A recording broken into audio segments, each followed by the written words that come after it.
Kaya, Wanji. Hi, welcome to the Yamaji Malpa Aboriginal Corporation Joint Management Forum, and thanks everyone for joining. On behalf of YMAC, I would like to acknowledge and thank Country Needs People, and the Pew Charity Trust for kindly providing funding for the delivery of this forum. My name is Bill Bennell. I'm a proud Noongar man, and I'll be chairing and facilitating each event today and tomorrow. I'd like to acknowledge all Aboriginal and Torres Strait Islander peoples gathered here today to participate in this online joint management forum. We are all traditional custodians and the first carriers of land or country that we are connected to. And I would like to pay my respects to elders past, present, for each country represented here today, and extend that respect to other people who are present. I'll now ask for a moment of silence, please, in recognition of those that have passed.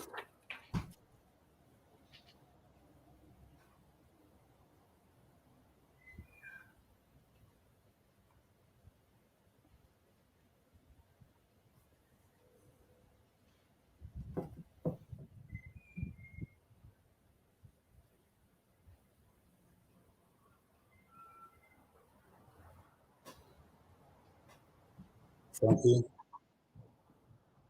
The aim of this forum is to facilitate peer-to-peer knowledge exchange between traditional owners and other joint management experts to discuss what works, challenges, lessons learned, and the possible future opportunities and directions for the sector. Today will include presentations and panel discussions focused on West Australian experiences, with presenters joining us from all around the state, including the Kimberley, Pilbara, Western Desert and South Coast. Tomorrow we'll follow a similar format with examples from other parts of Australia to be shared. Before introducing the first presentation, I'd just like to go through some housekeeping relating to attendees navigating through the portal. The live Q&A section can be used to ask questions. You click that live Q&A button, type in your question and submit it. Please note that there may not have time to answer questions, but we'll do our best. The discussion section or discussion forum section is if you want to take part in discussions with fellow attendees. You're also able to write in session notes tab if you want to refer to them later. These are your own personal notes and are not shared with the platform. Ensure to make time to visit the resource gallery, where you'll find various materials provided by some of our presenters. And also check out the meeting hub to connect with other attendees, presenters and organisers. Simply click connect to request their contact details, to contact them later, or conduct a live chat via this function. Please note, when the session ends, you will need to click the back to timeline button in the top left of your screen. Please do not click the back arrow on your browser, as this will log you out of the portal. You will then be back to the main of the day, and you can simply click join the next session in the timeline to enter it. Finally, just a reminder to all participants that the sessions are recorded with the view of being able to share the following event, in particular to those that are unable to attend. Okay, moving on. So firstly, the first presentation today will provide an overview of the history of joint management in Western Australia, leading up to Plan for Our Parks, the WA government's program currently seeking to extend joint management parks in the state by an additional 5 million hectares. Dr. José Kalpers from YMAC and Dr. Bruce Kruse from the Pew Charitable Trust will jointly present their drawings and drawing on their experience with joint management, as well as other cultural and conservation work, such as healthy country planning, Indigenous protected areas and ranger programs. I'll now hand it over to José. Bill, thank you. Good morning, everyone. So this is a joint presentation. I'm José Kalpers in Geraldton, and my co-presenter is Bill Kruse in Broome, that man with that fan over his head. So first of all, we would like to respectfully acknowledge the Yamadji people and the Yaro people, who are the traditional owners and first custodians of the land on which we both stand or sit today. And we pay our respect to the elders, past and present, and extend that respect to all Aboriginal and Torres Strait Islander peoples.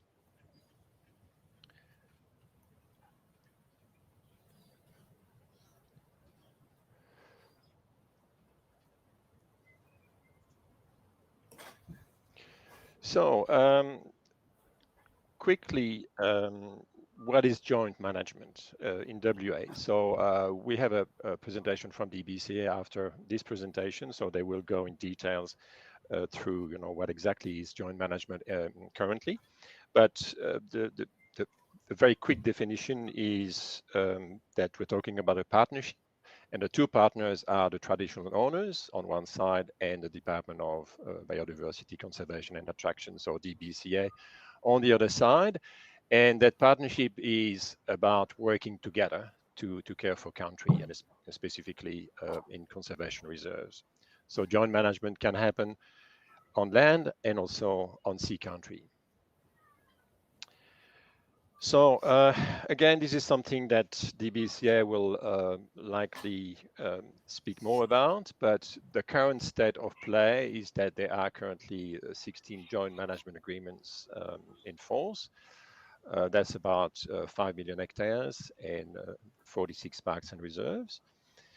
That's roughly 22% of the total conservation estate managed by DBCA.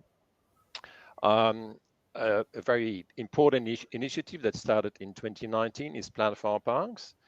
So that's the plan to create an additional 5 million hectares of conservation reserves, and those 5 million hectares being jointly managed, and most of them jointly vested with traditional owners. And again, that's something that DBCA will elaborate on.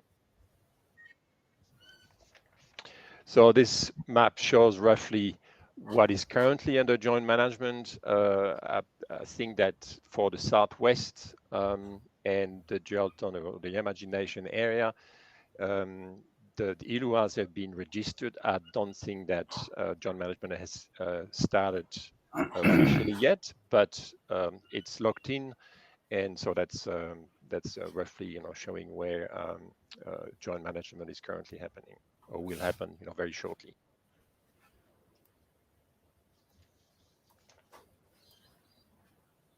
Bill, over to you. Good morning, everybody. Thanks for having me on today, and pay my respects to the traditional owners in WA, because I think we're all over WA today. So why joint management? Essentially, joint management agreements are necessary to expand the conservation estate. Each party has its own motivations. Sometimes it's seen as a bit of a bargaining chip to secure a new conservation estate, but it's important to understand that that estate can't really be created without going through the native title process. But in recent years, government policy also supports joint management. That's around the last 10 years, whether it's Liberal or Labor. And the government sees it as an enabler of traditional owners' rights and to address socio and economic disadvantage. It's important to note here also that the CALM Act specifically says now, when it was amended back in 2011, that conservation estate is for conservation purposes, but also to manage the land for the culture and heritage of Aboriginal people. So really, joint management is the only effective option for new conservation estate in Western Australia. And there's been recent amendments just in August in relation to marine parks, which says the same.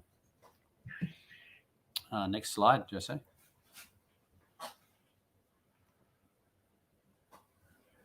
So So why joint management for traditional owners? This is obviously people will get a chance to talk directly to this throughout today and tomorrow, but this is a summary of the key things that have come up in our experience, José and I, around the traps with people. Motivations can be really different, especially between marine and terrestrial parks. They're quite different regimes, obviously very different country. It's not to say that the cultural responsibilities and values in those areas are different, but just the way it works, it can be quite different. So, for example, access to marine country can be supported very strongly by joint management with resources and boats and things like that. To stop mining and have greater control over other types of development proposals is a common thing that's expressed, noting that Class A national parks essentially stop mining. Better access, as I noted in relation to marine, but also pastoral stations that have been bought and degazetted, where there's previously been a locked gate. Access is possible with a jointly managed national park or other type of conservation reserve. Greater control of country in general through a joint management regime, a seat at the table. And what I mean by greater control of country is if you have sometimes where you have unallocated Crown land and native title, there is actually very little control of country in terms of other things that happen with mining applications. But with joint management, at least there's joint decision making about that country under that regime of conservation. Socio-cultural economic opportunities, people tend to see it sometimes as a greater step towards self-determination, but that's dependent very much on where people are in Western Australia. Protection of Aboriginal heritage, jointly managed conservation estate brings much greater ability to protect Aboriginal heritage. In fact, national parks are the strongest method for protecting heritage in Western Australia. Next slide, José, please.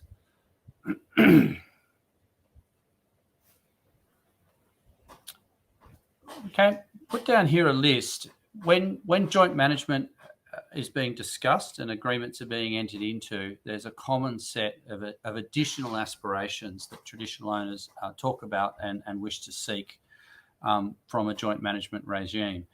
The first one is eventual sole management, and we'll talk about the history of joint management a bit further on and examples like Uluru and sole ownership, but it's certainly an aspiration that is always expressed in Western Australia, and generally greater control over land and waters in every way. So full ownership is sole management and full ownership are often combined. So people will say they want to solely manage the land eventually without being in a close partnership with DBCA, and they want full ownership of the land in order to do it. We'll talk about that a bit more. Meaningful economic outcomes, so not just a couple of rangers employed, but tourism businesses working very well on the conservation estate to make money and other such things. Two-way science learning and the rest. So all of these things aren't necessarily delivered by the current regime in Western Australia, although many of them are partly, but these are the common concerns. Next one, José.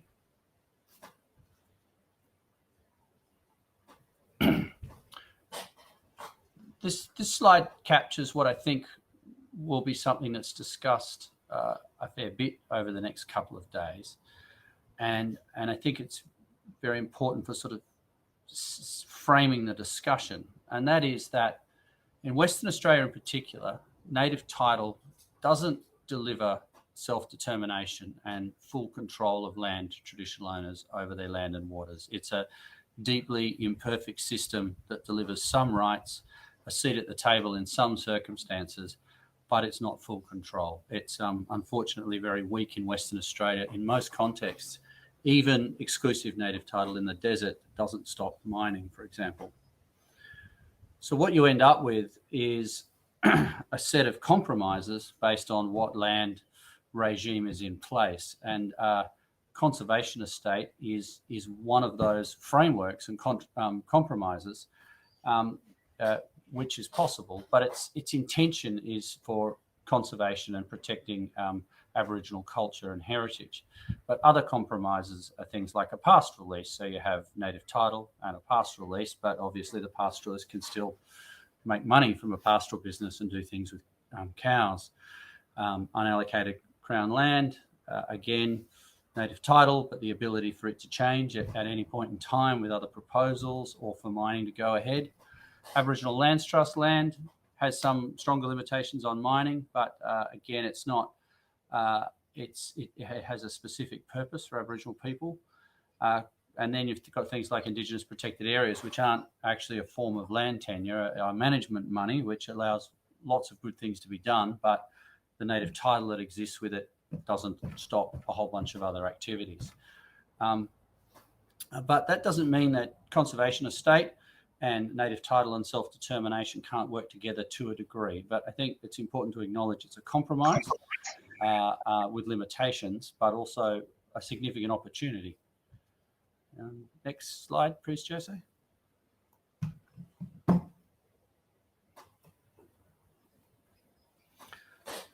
So based on our experience, we put this slide together. So does joint management really answer the aspirations of traditional owners? And I think we need to be honest and say no.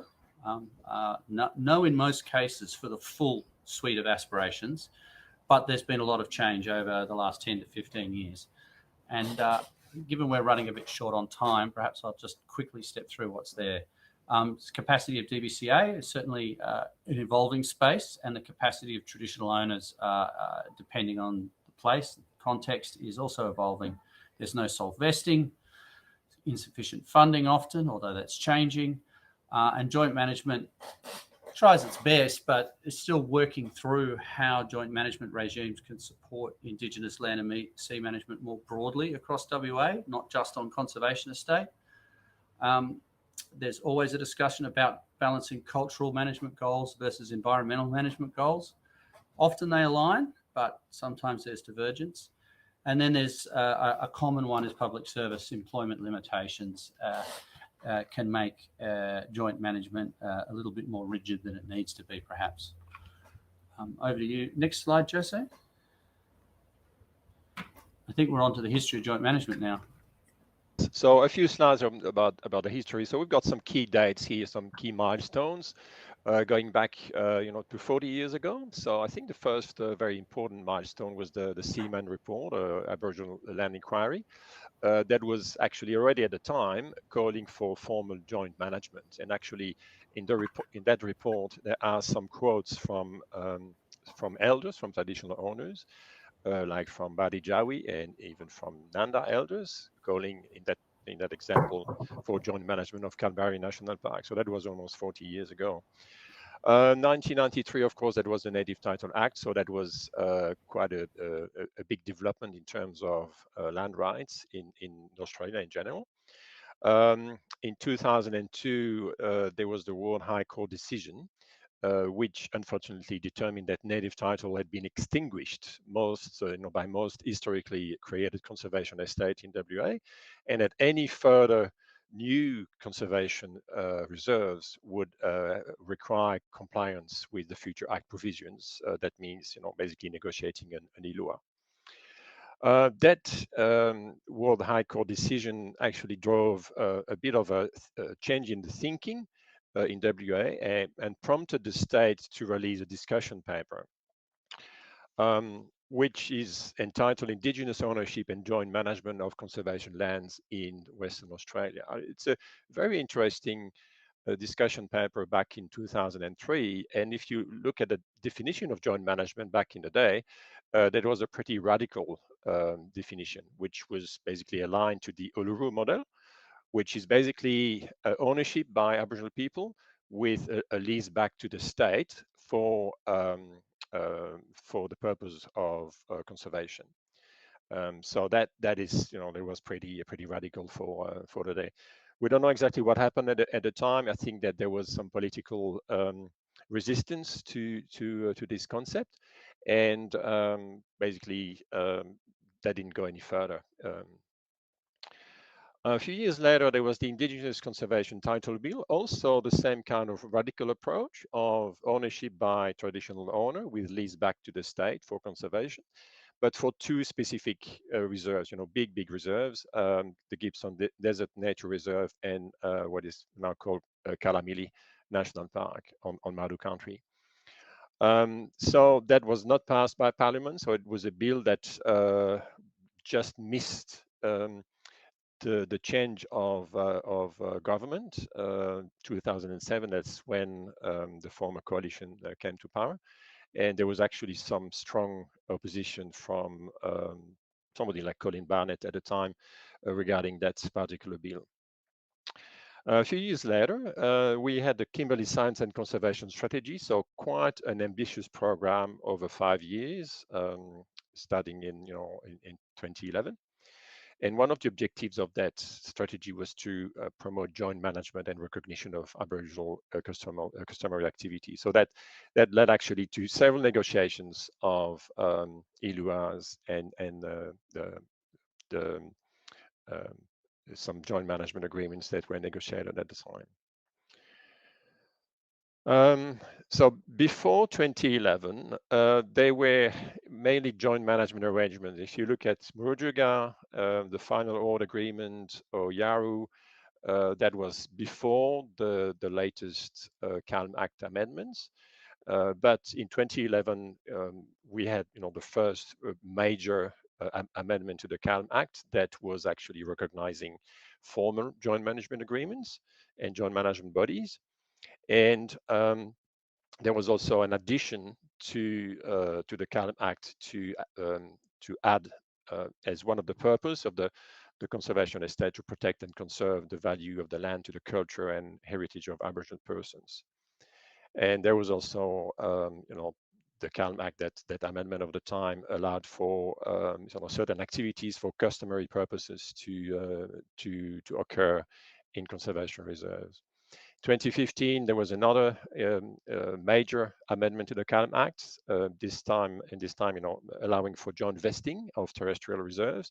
And very recently, a few weeks ago, there was another amendment allowing this time for joint vesting of marine reserves. I think it's over to you, Bill. Thanks, José. So in the southwest, things are a bit different because of the Southwest Native Title Settlement, which covers that whole region. And what's been established there is a system of cooperative management agreements across the different Noongar nations or groups that will then work towards joint management bodies established. And so the settlement's done and the framework's ready, but it hasn't been rolled out yet. It also, I think José mentioned earlier, that it sort of skews the map of joint management areas in Western Australia because there's all those reserves across the southwest will eventually be under this regime. But I wanted to note, a lot of the discussion about these new agreements that are being done around Western Australia about agreements being negotiated in the Kimberley, the Desert, the Murchison, and the Gascoyne. The framework's set in the southwest. It just has to be rolled out. I'm sure it'll be challenging, but good. Next slide. Thanks, José. So what's this brief history tell us about joint management in Western Australia? Really, in the history of WA and law and land law, native title is the turning point for changes that roll on in a fairly ad hoc but slowly progressing way from 1993 onwards. Without the Native Title Act, who knows what would have happened? Lots about who's in power.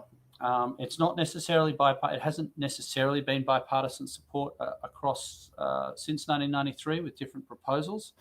But it's been driven by the political agenda of the time, from a Labor government very focused on the desert to a Liberal government focused on the Kimberley, and things have moved in that way.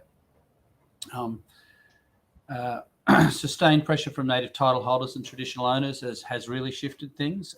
It's how effectively the political effectiveness of that has changed depending on the groups around and how strongly they could advocate, but that there has been sustained pressure to change the system so that joint management could be implemented across conservation reserves in WA.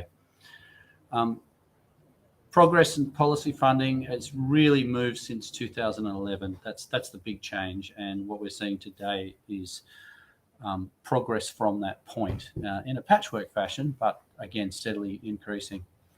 And I think it's also just important to say that sort of we're at a snapshot today. Public opinion, opinion within government is changing constantly. The dial's going to continue to shift.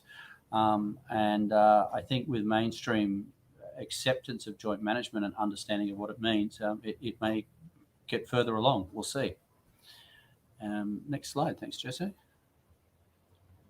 Historical parks. So we mentioned that the Ward decision said that native title had been extinguished on established conservation estate, and then all new conservation estate had to go through the Native Title Future Act process. Plan for parks has been mentioned. There's lots of new parks being negotiated. They will all be jointly managed, marine and terrestrial, but there are many old parks and reserves outside the southwest that don't have joint management agreements in place. They have there's involvement with traditional owners, and different regional offices are engaging as best they can, but they don't have formal joint management structures or funding or arrangements. Hang on. So the question, I think, to DBCA, and it'll come up, what is the plan to address that gap as things move forward? José? Thanks, Bill. So now a few words about Indigenous Protected Areas, IPAs. There'll be more about IPAs tomorrow in the national session when we have Dermot Smythe presenting. But very quickly, a few dot points here. So IPAs are important in the overall picture, the conservation picture, and also in terms of land rights. IPAs are non-legislated, so that's a voluntary process, but funnily enough, they are part of the National Reserve System of Australia, like legislated conservation reserves in WA or anywhere else in Australia. And they're also recognized internationally by IUCN and the Convention on Biological Diversity. An important point is that IPAs have Indigenous governance, so that's basically a part of country, or sometimes the entire country, of traditional owners being set aside for conservation.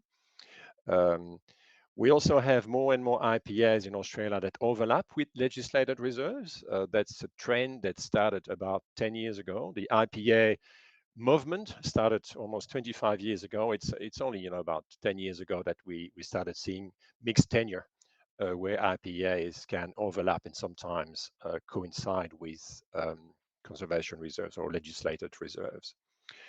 The good thing about IPAs is that they are flexible in their management models because it's a voluntary process. They also receive a lot of support from the Commonwealth government and sometimes from third parties as well. So that's a very precious thing to have that kind of flexibility also through the funding. And in a nutshell, IPAs can really be complementary to the state conservation estate. And actually, if you look at the map of the conservation estate as it is in the National Reserve System, so we're talking about here, the NRS for WA. So you can see all, in red, all the legislated reserves in WA. In green, the IPA network, which is pretty substantial. There are some really big ones in there. And then in the other colors, it's other reserves, for instance, private reserves managed by the likes of Bush Heritage or AWC. So it's you can see that the weight of the IPA network in WA, and actually Dermot Smythe tomorrow will explain what it represents nationally. It's more than half of the National Reserve System in Australia. A few words about joint management and ranger models. So we'll probably hear from DBCA, what sort of packages, are usually offered to traditional owners during ILUA discussions, but often the rangers can be directly employed by DBCA. But DBCA can also ask established ranger groups, like IPA rangers or PBC rangers, to work in the conservation reserves under the joint management umbrella through a fee-for-service system. And of course, there can be hybrid models. I think what is really important from our observations is that flexibility, to accommodate the needs and the constraints of both sides, both partners, is really important to achieve great outcomes. An example I like to take, to show that diversity of models is the 80 Mile Beach. 80 Mile Beach Marine Park is quite a long stretch of coastline in the northwest. It's about 220 kilometers long, and it overlaps with 4 different native title groups. And DBCA had to negotiate 4 separate ILUAs. And what is interesting is to see that each group of traditional owners has decided to go for a different ranger model. I think we're going to have a presentation from Nyangomara in a moment, and they will explain how that works on their stretch of the marine park. So just an example here, a photo to illustrate, what I mean by PBC rangers or IPA rangers, and sometimes the constraints that we can see. If you look at this group of people, we've got about 3 generations there on country, doing work on country. Not many would be able or would be eligible to join, DBCA as formal DBCA employees, either because they don't have a driver's license, or they don't necessarily, they wouldn't be able to pass the fire fitness test. So that means that most of the people we see here in the photo would not be able to contribute to the management of conservation reserves or the IPAs, if they were to strictly abide by DBCA rules for employment. So again, that's basically the call to have flexibility in the models used for conservation of reserves and joint management. Bill, over to you. Right. So the next 6 to 8 years, there's going to be more change, more joint management, more funding for conservation, more funding for Indigenous-led conservation and joint management. Plan for our parks, we've already mentioned. We know DBCA will talk about it, but more parks will come online and they will be jointly managed and with agreements negotiated through ILUAs. The WA Ranger program is set to continue till 2025. I suspect it's unlikely it will go away. It may evolve, but certainly the state government funding Aboriginal rangers more broadly is likely to continue. There's been huge success in the Commonwealth with funding set aside to pay for the Commonwealth Ranger program. That's also wrapped up with IPAs.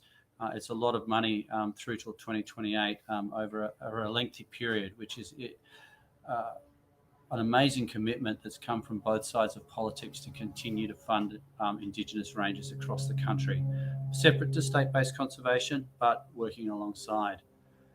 For those of you who aren't familiar with it, 30 by 30 is a global framework that's steadily being worked through with the United Nations and across countries across the world, where what's proposed is that 30% of the world's oceans and 30% of the world's land needs to be set aside for conservation in order to basically save the planet. And more countries are signing on to it, and Australia is set to go that way as well. And that will certainly drive more conservation estate, more Indigenous protected areas in Australia and everywhere else. It's a huge opportunity to set in stone a regime of Indigenous-led conservation across Australia, on land and on sea. Other funding sources, mining, industry are increasingly pouring money into Indigenous land management in all forms, and that's only set to go. And a last point is that the actual joint management models that are out there are, they're constantly changing. There's been changes to the CARMAC, tweaks to what's possible, and there's an expectation that there'll be more changes as things grow and strengthen over the next 6 to 8 years and really the next 10. José. Oh, is this me, the last one?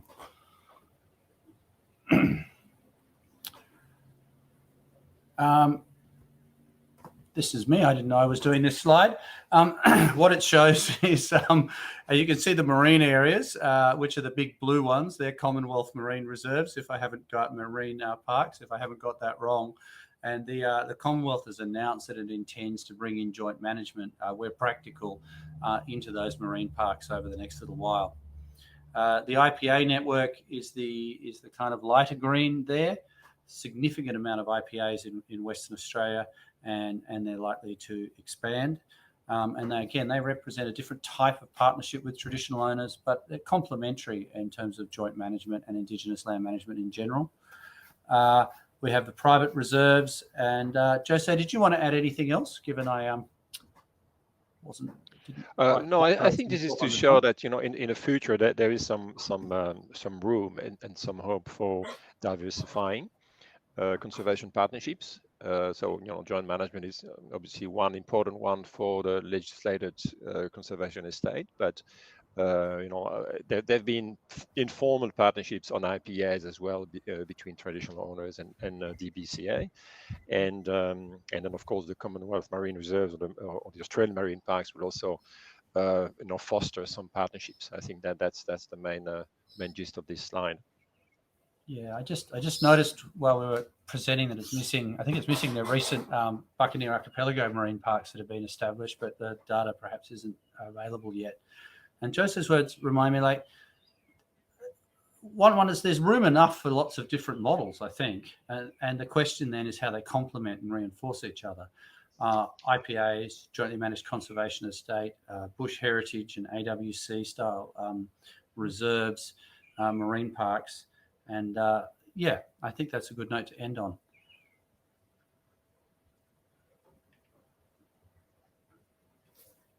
José, anything else? Yes, oh, no, we're done. No, I think that's it. Thank you. All right. Thanks for listening.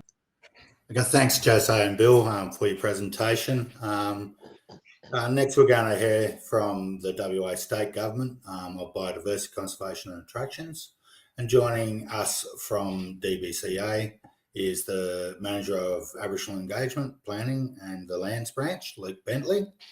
Please note, following this presentation, there will be a short Q&A session where you'll be able to ask José, Dr. José and Dr. Bill, and Luke from DBCA and his colleague Craig Olnick, any questions you may have. So please keep this in mind when you're listening to this next presentation. And if you have your questions ready, they can be asked in the following session. Just remember, it's that clicking that live Q&A button down the bottom and typing in your question. So I'll hand it over to Luke for his presentation. Thanks, Luke. Thanks, Bill. Thanks for the intro, and thanks to José and Bill as well. You've certainly covered a lot of what I was going to cover today, so that'll hopefully we can make up a bit of time. I won't have to dive too deeply into some of the legislative changes. I'll just share on screen.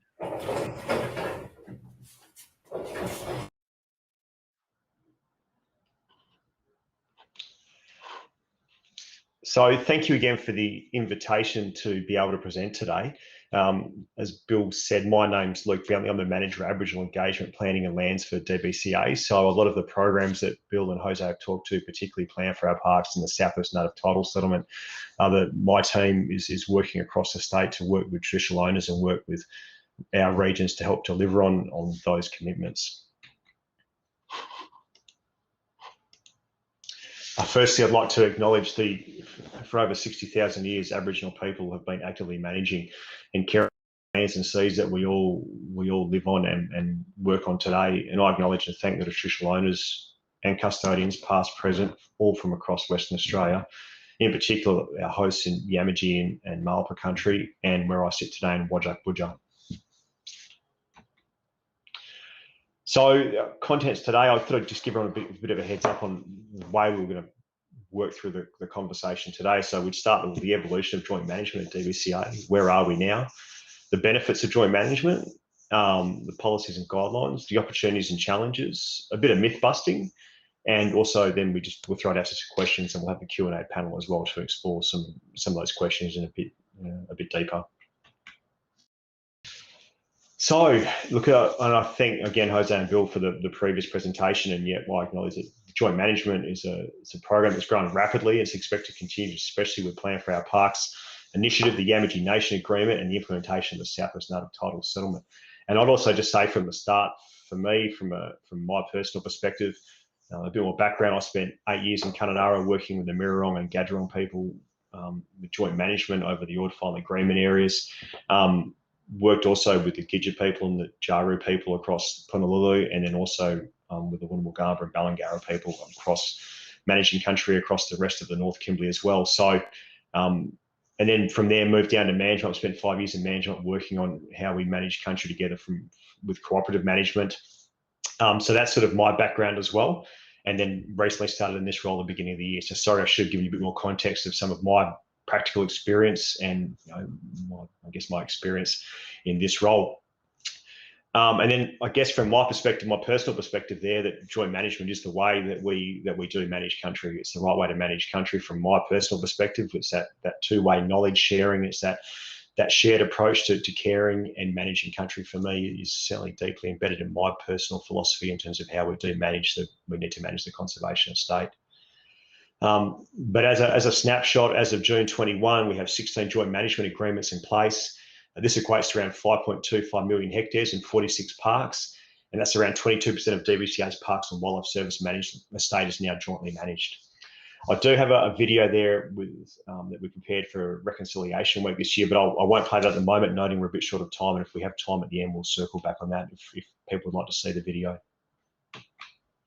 The evolution of joint management, it was good to see Bill and Jose's presentation from a legal perspective, some of the elements that contributed to where we are today. But we've just put out a couple of newspaper articles from over the last 25, 30 years around how things have evolved in time. So in 1984, there was the National Aboriginal Conference, and there was a lot of conversation there about how do we progress what we now call joint management, but it's Aboriginal people managing their country and genuinely managing their country. So there was some conversation happening back in 84. There was some other conversations being held around Punalulu in 1987. So that was the Commonwealth wanting to talk to the state about not just having an advisory role, but actually having a joint management role in relation to the management of Punalulu. And then we jump forward to 2011, where the law actually gave effect to jointly managing country. And at the time, it wasn't just jointly managing country, but making sure that Aboriginal people had the right to access country to undertake customary activities, and also to ensure that from a legal perspective, one of the priorities, one of the primary objectives from the Conservation Land Management Act and the reasons we manage country is for the preservation of Aboriginal culture and heritage to the benefit of Aboriginal people. There's some of the changes. I just spoke to the first three. So in 2011, we had formal joint management, and that was embedded in the legislation. We also then had the legal protections and provisions for Aboriginal people to carry out customary activities. Now, a lot of this was born out of the Ward decision that said that native title, where conservation estate had been established, essentially that was extinguishing native title. The customary activities legislation was essentially mimicking what were non-exclusive native title rights. So Aboriginal people, traditional owners, had the right to access conservation estate to undertake customary activities. And the new management objective to protect and conserve the value of the land to the culture and heritage of Aboriginal persons was embedded in the YMAC. So in terms of what the priorities are, in terms of managing conservation land and waters, one of the highest priorities is to protect and conserve the value of the land to the culture and heritage of Aboriginal people. Also, the legislative amendments have clarified arrangements that enable management of marine parks for the protection of culture and heritage of Aboriginal people, including special purpose zones for the purpose of cultural protection. And again, as Bill and Jose spoke to, recently the Conservation and Land Management Amendment Bill in 2021 is now passed. We're just waiting for royal assent. And that now allows for marine reserves that can be jointly vested with an Aboriginal corporation. So previously, joint vesting was only possible from a terrestrial perspective. These amendments now allowed us to jointly vest marine parks as well. And also that management objective to protect and conserve the value of the land has been embedded in marine parks as well. So Plan for Our Parks, again, we've spoken a bit about this morning, so I won't delve too deeply into it. I think most people are probably across plan for our parks as well. Sorry. So initially there was 18 initial reserve proposals, and ILUAs would have been required for all of those proposals, for most of those proposals. There was a budget of 25.6 million to deliver on these initial reserve proposals for the ILUA negotiations, and that included management planning and reserve creation, and a 5 million hectare target had been set by February 24. And one of the really important components of Plan for Our Parks, if an ILUA was reached, that allowed new resourcing to be secured, which is really important and addresses the ongoing support required to deliver on joint management and shared land management. We also have the Yamatji Nation Agreement as well. So, I mean, most people here would be familiar with the Yamatji Nation Agreement, which also facilitates a series of current and future joint management arrangements across Yamatji country. And then also the Southwest Native Title Settlement. So, again, the largest settlement in Australian history across all the Southwest area, and it brings into what is a new management framework and cooperative management. So we talk a lot about joint management, but we're entering into a phase of cooperative management across all of the Southwest Native Title Settlement area. And what that means is that stage one will be cooperative management, which means that we'll have 6 cooperative management agreements, one for each of the 6 agreement ILUAs areas that'll be signed by DBCA and the Noongar regional corporations. And cooperative management will extend across the entire Southwest Conservation Estate, so an area of approximately 3.85 million hectares. And a cooperative management committee will be established to implement the cooperative management agreement. So that's Noongar people and DBCA people sitting together, making decisions, working through how we're going to manage the conservation estate. And then the second stage is once the cooperative management committees are established, one of the many things cooperative management committees will be working on is identifying the priorities for joint management. So which reserves in the settlement area will be progressed for joint management, and the establishment of joint management bodies, which will have more of that more detailed focus on the day-to-day, not the day-to-day management, but the strategic management of the reserves in the settlement area. But just also, I guess, where we've been and where we're heading, I thought it was pretty timely to throw up just some quotes from people from our formal joint management review we undertook a few years ago. So we're not sitting here today saying that from a joint management perspective, since 2008 when we started on the Mirrorong Gadgerong joint management implementation, that we've been getting everything right. And I think some of that's reflected in some of the comments here today, but also we wanted to probably just pull together some comments from our partners who we have been working with for over 10 years to, I guess, share their not just our perspective, but their opinion as well. So I'll just leave those up for another 5 or 10 seconds to give people a chance to have a read. The bottom one is from one of our Parks and Wildlife Service people from our Pilbara region, and really, really important is that what underpins joint management and what will underpin cooperative management is trust. So sometimes it's coming together for the first negotiations or first few meetings. It takes time to build that trust, and that's certainly something that's front and center in how DBCA wants to go about our business is to work together, and the starting point is trust in our relationship. So that's two-way trust.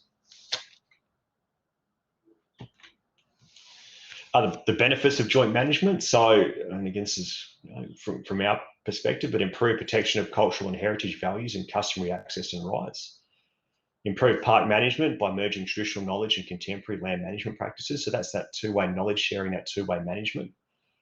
Enrich visitor experience through interactions with Aboriginal people and a better understanding of Aboriginal culture. So, again, it's really important that the wider community has a real appreciation and understanding of traditional owner connection and management of country for, like I said previously, for 60,000 years. And one of the key ways we can help support the broader community to develop that understanding is through interpretation and people visiting parks. It's a really important meeting for people understanding and developing their own personal knowledge. One of the other training, capacity building and employment for traditional owners. The broader social and economic positive flow and effects. So that's through employment, that's through decision making. That's through other opportunities that flow on from joint management, whether it be tourism or other commercial opportunities. Getting the broader Aboriginal community out on country with DBCA supporting trips for customer activities and intergenerational knowledge exchange. So that's, from our perspective, that's really critical to joint management. It's not just about rangers doing the work in the joint management bodies meeting, but it's also working with the broader Aboriginal community to make sure people have that connection to their country. Like I touched on before, the economic development opportunities, which could be commercial tourism opportunities, it could be contracting opportunities, it could be guiding opportunities. There's the conservation estate, and joint management helps facilitate a whole series of other economic opportunities that aren't related to direct employment. There's funding to build PBC capacity, including assistance with the administration of the joint management body, and there's culturally compatible on-country employment. And like I said previously, I'm not going to sit here and say that we've got it all right all the time. Far from that, and a lot of, really, from our perspective, we enter joint management with a level of humility, because we know we have a lot to learn, and it's a lot about the knowledge sharing. So just some of the things that we, as an organisation, continue to learn through our relationships is a real respect and healing. Cultural competency, including cultural safety protocols, cultural values, connection to country, and cultural and spiritually significant areas, and not just sites, but not just the tangible, but the intangible. Cultural responsibilities and site protection and management, and traditional cultural and ecological knowledge. As an organisation, joint management is helping us build better relationships with Aboriginal people, and not just authentic relationships, real relationships, not transactional relationships. Helping us to navigate the lands and waters that we share management over through a different set of eyes in terms of how we see those areas need to be managed, and it's managing them in connection, not in single parcels. And historical knowledge, then that's really important to help detect changes and new pressures as well. So that's a really important part from, as new risks emerge, whether it be climate change, whether it be visitation, whether it be something else. Aboriginal people's knowledge of country and historical knowledge of country is really important to help detect some of those changes over time. Challenges and opportunities, and that can be one and the same thing from here, is strengthening agency-wide awareness, understanding about joint management. So, whether it be in the Kimberley or Pilbara or in Yamaji country or out in the goldfields, a lot of our people, it's how we work. We work day to day with our partners to manage country. But I spoke about the Southwest, got a bit of work to do, continue to work in the Southwest to get our own people ready for joint management and for cooperative management. We've still got to adapt some of our existing frameworks, systems and processes. So that's making sure, from an organisational perspective, the approvals for some activities, making sure the joint management body has in playing some of those approvals. Addressing key policy gaps and develop organisational guidelines and protocols. So they're things we work on continuously to make sure our policies and our guidelines are contemporary, make sure they reflect how we need to do business. And, José or Bill mentioned some of the inflexibilities around the public service, and certainly what we're trying to do is make sure that our policies and guidelines are more adaptable and more contemporary to suit managing country together. To monitor and assess arrangements and raise community awareness. So it's to make sure that we are collectively, with joint management with our partners, we are doing what we need to be doing to make sure we're keeping an eye on that collectively. And also helping raise community awareness about how joint management is how we're managing country together. Providing adequate time to build relationships. So we often have to meet certain timelines that we're given by government around Plan for Our Parks as a 5-year commitment, and sometimes that is tough in terms of trying to meet some of those commitments while also make sure we're building authentic, long-standing relationships. So make sure we do that. Providing adequate training to staff. So joint management, making sure that we're providing people, all of our people collectively, the skills to be able to affect joint management. And employing staff with the correct values. So, again, we, as an organisation, and I'll be the first to admit it, we've managed country a certain way for a long time, and we didn't often talk to traditional owners about how we're managing country. So making sure that the new people we bring on board and making sure our own people now that the values are right, correct cultural competence rather than just being technically. So instead of just being someone that can identify flora, they know that the right way to do that is to work with traditional owners. Provide support for ensure consistency across our regions. So that's part of what my team do to support the regions. We work across the state to support some of those guidelines and some of those policies to make sure we're hearing what we need to adjust and make sure that's being rolled out across the regions to support joint management. And the development of Indigenous knowledge protocols. So making sure that where knowledge is being used, that where it's being used the right way, it's being captured the right way, and it's not being shared unless it's in accordance with the right protocols. And another real opportunity is the co-design of management plans. So sitting down with traditional owners and actually having a look at the statutory management plans and actually preparing them together. So not doing them from the start. How do we want to prepare this management plan for this country, and how do we want to manage this? How do we want to manage this country together?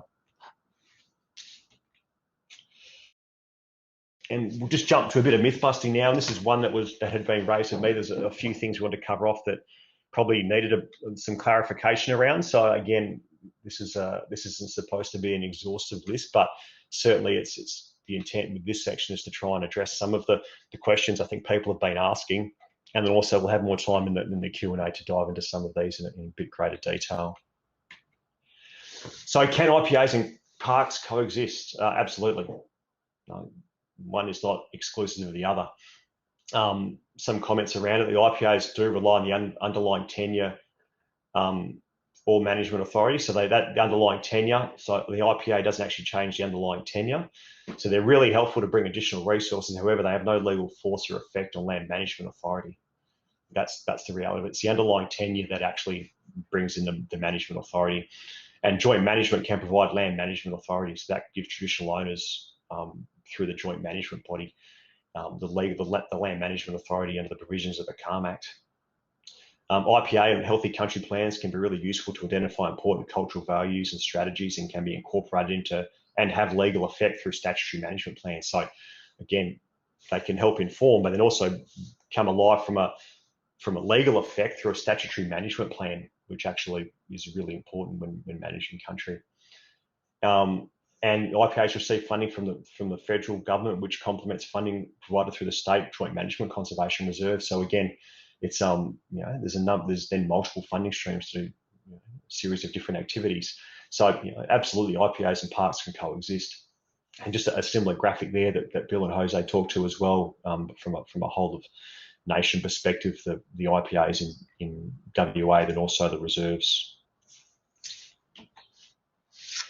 How does the CALM Act provide protection for Aboriginal sites? So one of the primary CALM Act objectives is to protect and conserve the value of the land to the culture and heritage of Aboriginal persons.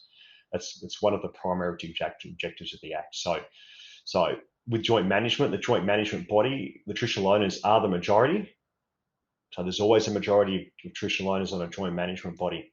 So the joint management body must make decisions about jointly managed parks and reserves that align with the CALM Act and the joint management plan. The joint management body has to also make sure their decisions protect Aboriginal owner land, sites and culture. So it's front and centre, and the roles and responsibilities for the joint management body is to protect Aboriginal culture and heritage. And the CALM Act protections provide practical tools to manage country and make sure visitors do the right thing. So that the CALM Act actually is a land management legislation. So it's got really good practical tools in there to how we manage people when they're on country. So where they can camp, where they can go to, when they can light fires, all these things that are really important practical land management tools to help us manage how people behave when they're on country. And I mean visitors when they're on country. Mining. So mining in a Class A nature reserve. So it can't take place without agreement from the Minister of Environment, and then a lease can't be granted unless both houses of Parliament agree. So that's not saying that no mining can ever happen in a Class A reserve. I think Barrow Island was one of our first nature reserves in Western Australia, and we've got a gas plant on Chevron, a Chevron gas plant on Barrow Island. So both houses of Parliament agreed to that. So we're not going to sit here and say mining can never happen in a Class A reserve, but certainly there's the highest level of protection in WA for mining. mining in national parks, whether they're Class A or not, again, can't happen without agreement from the Minister of Environment, and a mining lease can't be granted unless both houses of Parliament agree. And a conservation park, a non-Class A, so Minister for Mines must seek recommendations from the Minister of Environment and vesting body before granting approval for mineral exploration and mining. So the vesting bodies, so where we have joint management, I should have spoken about this a bit more in relation to legislative changes, but one of the other important legislative changes allowed for joint vesting of terrestrial reserves. So the prescribed body corporate and DBCA would be consulted before any approvals were granted. So, what Class A and national parks bring to the table is the highest level of protection in Western Australia.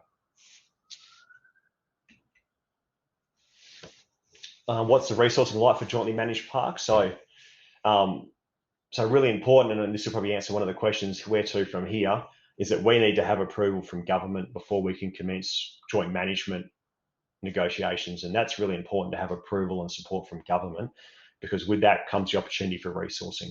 So we want to make sure that we have the resourcing lined up the best we can before we start. And that's really important to make sure that we can effect real joint management on country. So if we're approved to progress joint management, so the PBC and DBCA negotiate a funding package as a part of the Indigenous Land Use Agreement, which may include direct benefits such as the PBC capacity building, employment of Aboriginal rangers, joint management meeting costs, on-country trips and training costs. In addition, DBCA provides implementation resources for positions to support, oversee joint management operations, vehicle costs, fire management, and weed and feral animal control, flora, fauna monitoring, visitor services, and tools and equipment.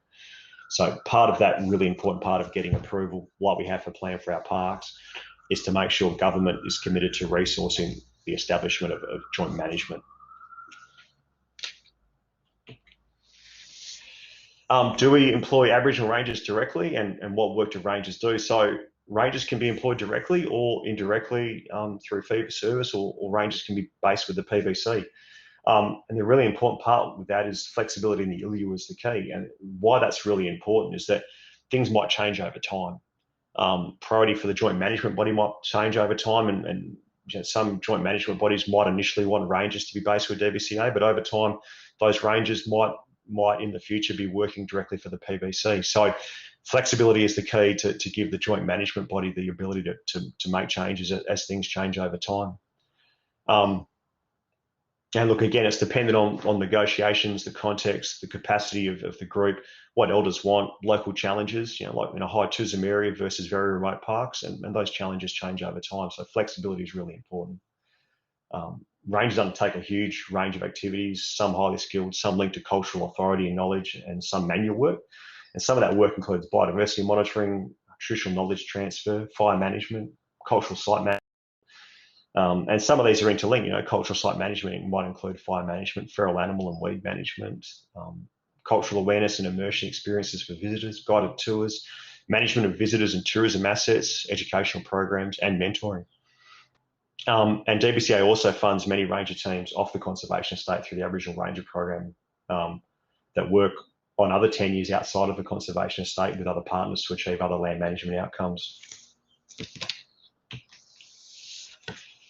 Are commercial activities permitted on conservation estate? Yes. So jointly managed conservation estate can provide new opportunities for traditional owners to undertake commercial activities, including cultural tours, small businesses. That might be art businesses, it might be some other type of business, and then land management services, which might be fencing contracting, weed control, and then other contracting services, which might include earthworks, it might include construction work. So there's a whole series of other economic opportunities outside direct employment that joint managed conservation estate can provide for.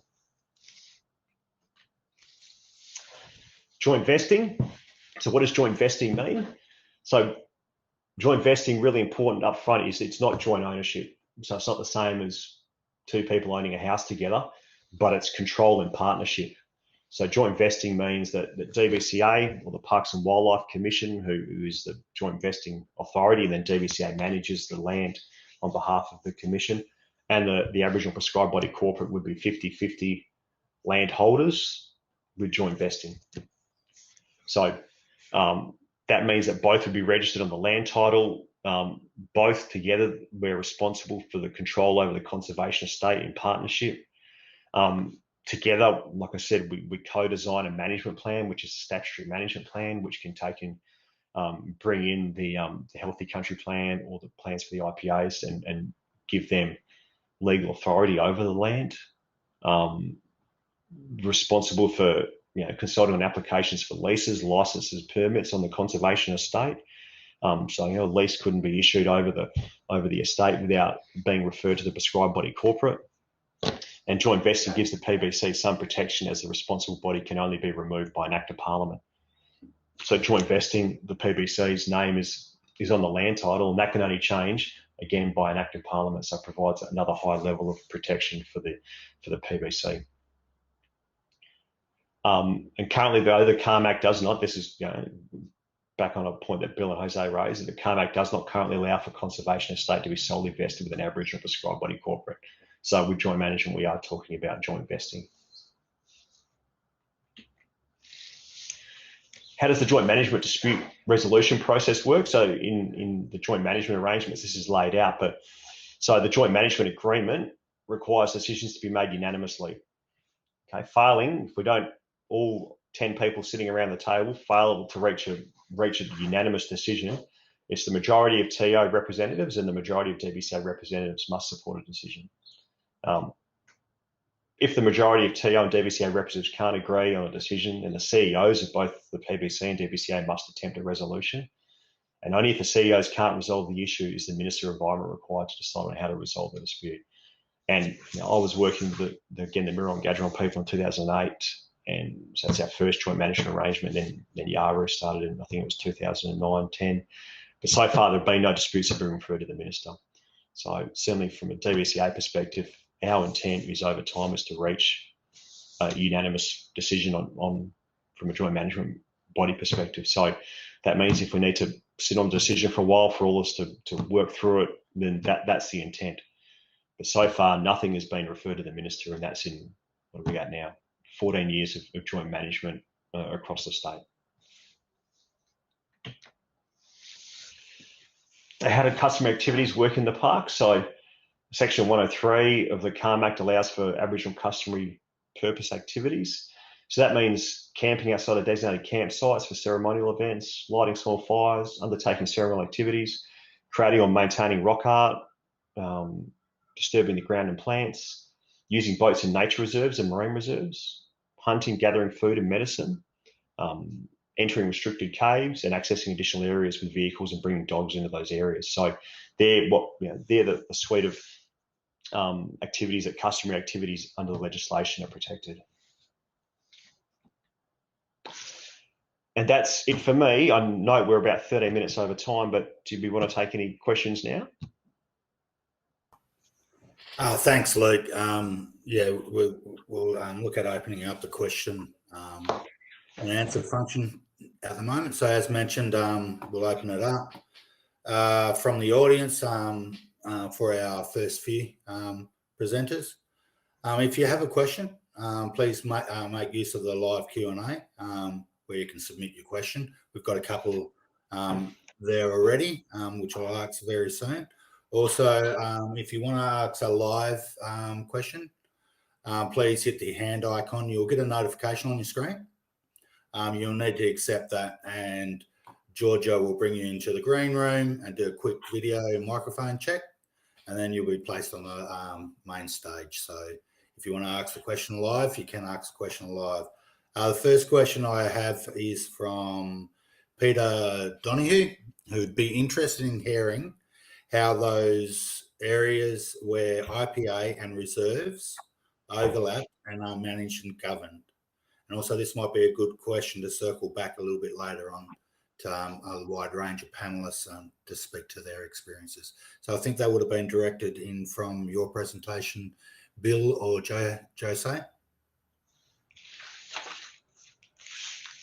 Yes, maybe quickly, I think that we're going to have a few presentations after the tea break, and there will be definitely some live examples of how an IPA can coexist with conservation reserves and joint management.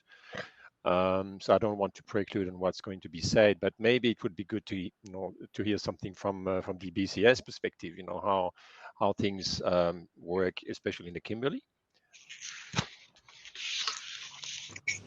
Well, I'll put that over to Craig or Luke. Did you want to start?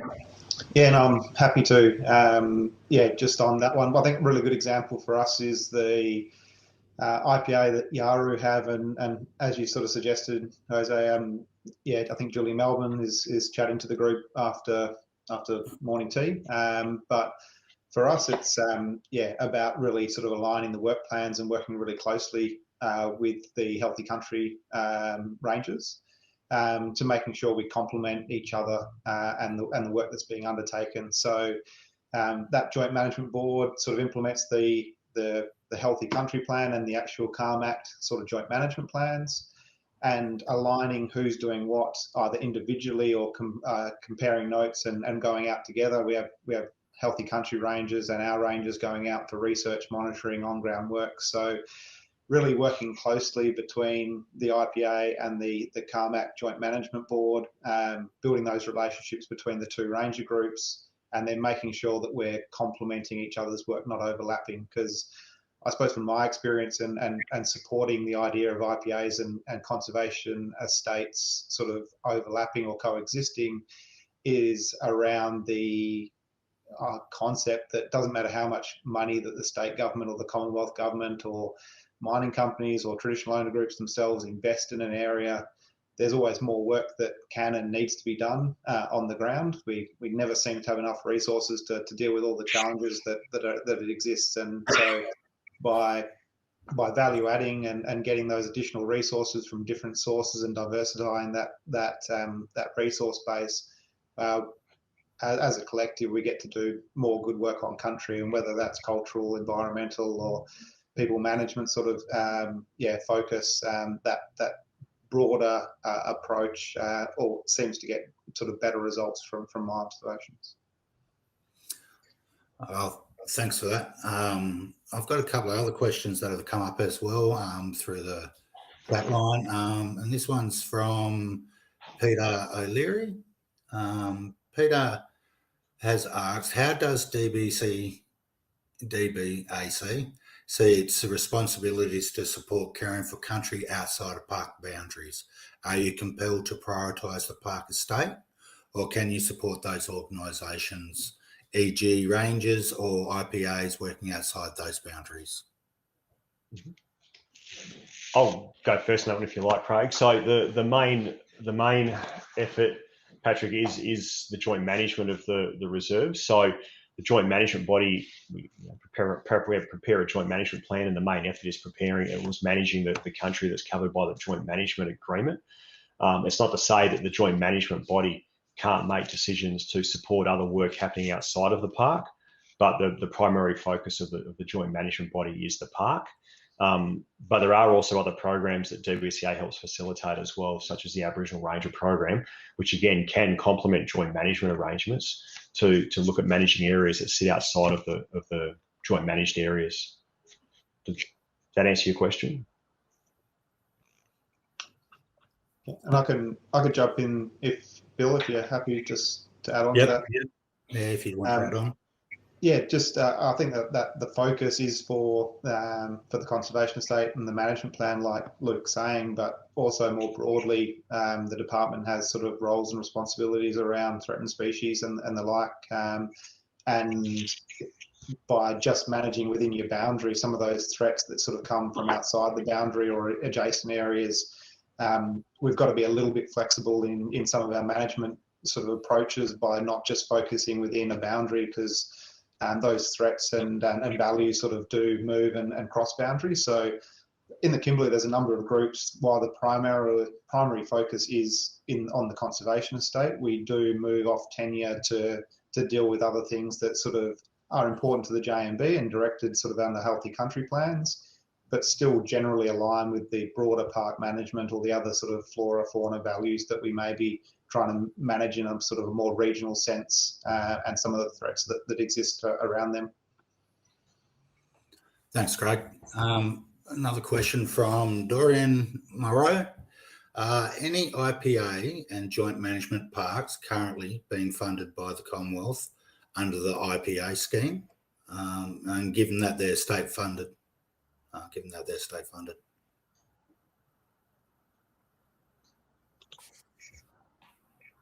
So it's there's definitely a couple of examples in the Kimberley where there's state and Commonwealth funding going into IPA areas that have complete or some level of overlap with the state funded parks.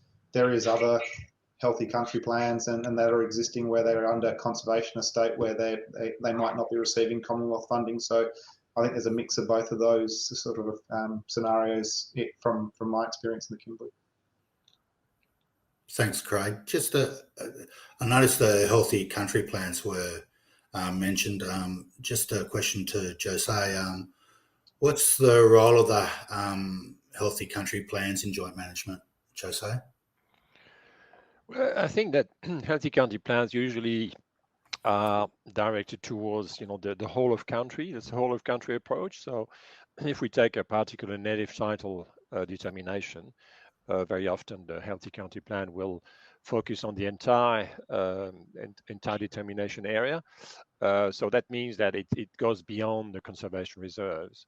And so I think from DBCA's perspective, what I've seen is that very often the park managers are very interested to know about existing healthy country plans, because that's already giving the park managers some indications on cultural values and assets and concerns and the priorities that traditional owners have identified. So it's something which is driven by the traditional owners. It's different from a park management plan or a joint management plan, and I think that's something which gives a bigger picture, for the group, and it's a roadmap for the group of traditional owners as well. So I think that's basically a bottom-up approach where the roadmap is shared with park managers, but also with pastoral leases and conservation organization and so on.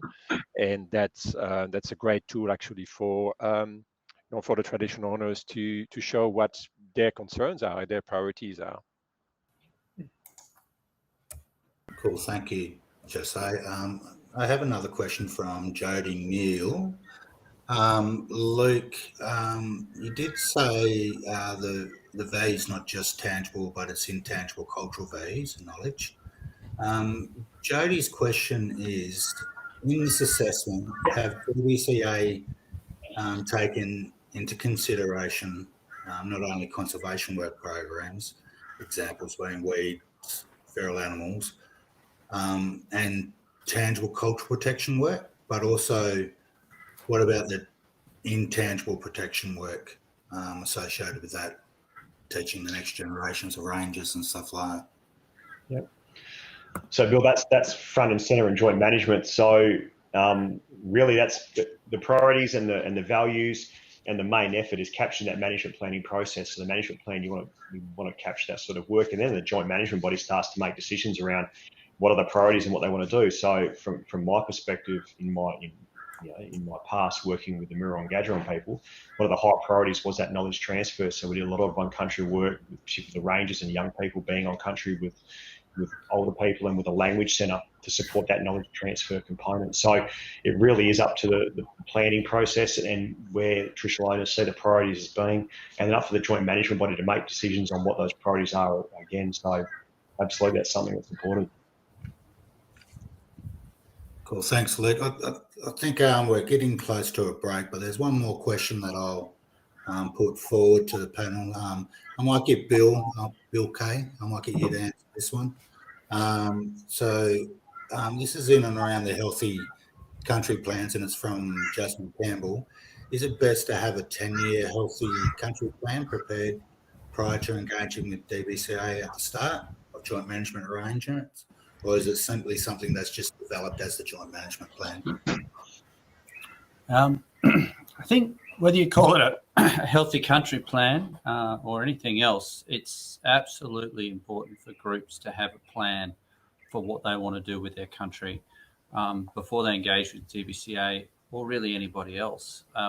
Healthy country plans, look at cultural and environmental values and talk about how they'll be managed. But and whether it's 10-year or 2-year, you need to know, are we looking over here at managing land for cultural and conservation purposes? Is there an area where we want development? Is there an area where we're actually quite happy to go ahead with mining because it will make a hell of a lot of money over the next 20 to 30 years? Before engaging with DBCA, absolutely. What's your plan for your country? And what's your plan for your country in the area that DBCA has proposed? And it may be the case that you don't want a park. If there's good mining prospects there, say no. If you do want a park and to enter into joint management, you should definitely have your own plan for how you see that country managed for your own cultural and conservation values. And you can call it anything you like, as long as you've got your own version before you enter into those discussions. And then a joint management plan is a statutory plan, which is required as part of park management. And you really want to be able to feed into that as it's done. Marine planning is different. Marine parks, the plan's done before the park's created. But the same thing applies. What do you actually want for that sea country before you enter into a marine park negotiation? Some groups may well wish to pursue commercial opportunities that aren't available in a marine park, but many groups may want to manage for cultural values in a marine park. Got to have your own plan of what you want before you go down any of these processes. That's my advice. Thanks, Bill. I think I've got time to fit one more in. Sorry, Patrick, I kind of missed a question earlier on. I'll circle back to it that you actually had as well. And this is a question for DBCAC. Do you start off with joint management process with a joint budget creation session with the traditional owners? That is joint management simply a line item in the overall budget of the park? Or do traditional owners get to sit down with parks collectively and determine that entire budget given on the park?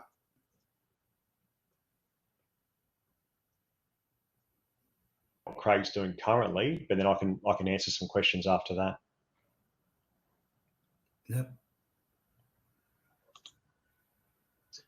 So you want me to have a first crack at that, Luke? Yeah, look, I'm happy to go first, mate, and then you can add some points onto it. So for that one there, Patrick, yeah, the joint management body has a role in preparing the budget and approving the budget, and it's not just looking at joint management, it's looking at the overall management of the entire park. So that relates to employment, it relates to fleet management, it relates to cultural immersion activities on country work. So that's the whole budget for the joint management area. And the joint management body has a role in preparing that budget, not just the meeting costs, but the entirety of it, and then has an approval part for that as well, as an approval role for that budget on an annual basis as well. Cool. Did you want to add anything, Craig? Or yeah, I think looking at Patrick's, what's the starting point? I think the starting point is to identify the area that's going to be in joint management. So one of the things, if I reflect on the Buccaneer process, we spent a lot of time defining the area. Obviously, the area that's going to be managed has to be identified first before we work out a budget. Yeah, as we go through the negotiation, as sort of Luke said in the slide, say there's a negotiation process to come up with the benefits package and what that looks like.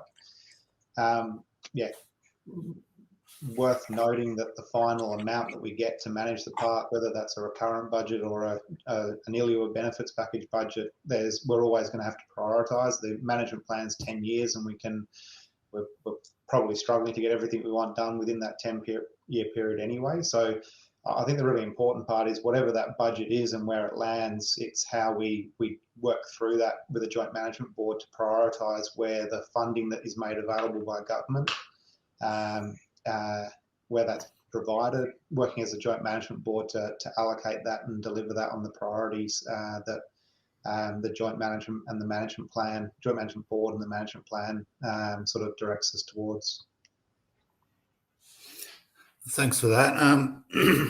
Well, thanks everyone for the involvement in the Q&A session. We are going to take a short break, and we'll be returning in 15 minutes for presentations from other various groups around WA. During this time, we'll open up the networking rooms should you want to chat with other attendees. Otherwise, we'll see you back here at 11:15. Please remember, if you click the back to timeline, once you leave this session, you go back to timeline and the next sessions will open. You can go through there.